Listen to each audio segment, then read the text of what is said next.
కేటీఆర్ చెప్తేనే 53 కోట్లు ఇచ్చినాం. ఫార్ములా ఈ రేస్ బాధ్యత అంతా ఆయనదే.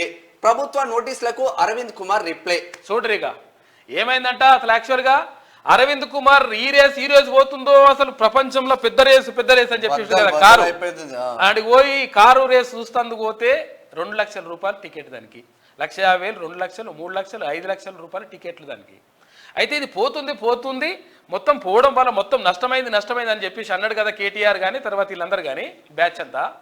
అసలు కారణం ఏంటంట అంటే 53 కోట్ల రూపాయలు కేటీఆరే తీసుకున్నాడు, కేటీఆర్ ఈమెంటనే ఇచ్చిన అని చెప్పేసి అరవింద్ కుమార్ ఇప్పుడు ఎవరు ఐఏఎస్ ఆఫీసర్ చెప్తున్నారు. ఫార్ములా ఈ రేస్ బాధ్యత మొత్తం అప్పటి మున్సిపల్ మంత్రి కేటీఆర్ దేనని ఐఏఎస్ ఆఫీసర్ అరవింద్ కుమార్ తెలిపారు. కేటీఆర్ చెప్తేనే ఫార్ములా ఈ రేస్ కోసం హెచ్ఎండిఏ నిధులు 53 కోట్ల రూపాయలు చెల్లించినట్లు వెల్లడించారు.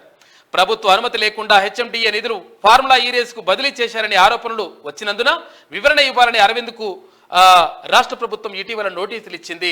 నోటీసులు ఇస్తే అరవింద్ ఏం చెప్పిండట, నేను కాదు ఇగో ఈ పెద్ద మనిషి నేను ఏమంటే నేను ఇచ్చినా, లేకపోతే నేనెందుకు ఇస్తా అని చెప్పేసి అంటున్నాడు.